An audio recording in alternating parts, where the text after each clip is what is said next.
أعوذ بالله من الشيطان الرجيم.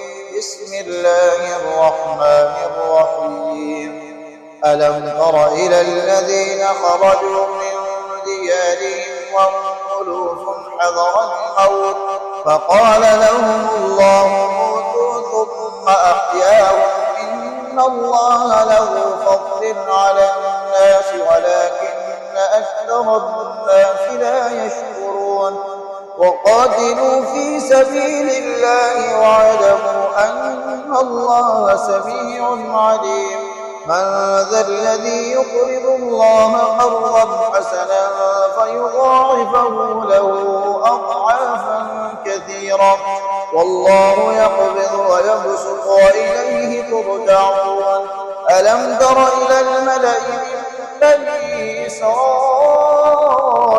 من بعد موسى إذ قالوا لنبي له مبعث لنا ملكا نقاتل في سبيل الله قال هل عسيتم إن كتب عليكم القتال ألا تقاتلوا قالوا وما لنا ألا نقاتل في سبيل الله وقد أخرجنا من ديارنا وأبنائنا فلما كتب عليهم القتال تولوا إلا قليلا منهم والله عليم بالظالمين.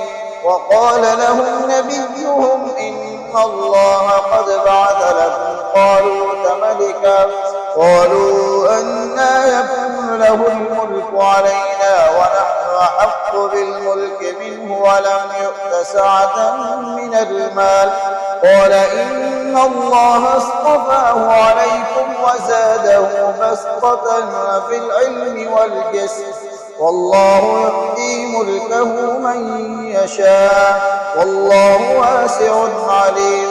وقال لهم نبيهم إن آية ملكه أن يأتيكم التابوت فيه سكينة من ربكم وبقية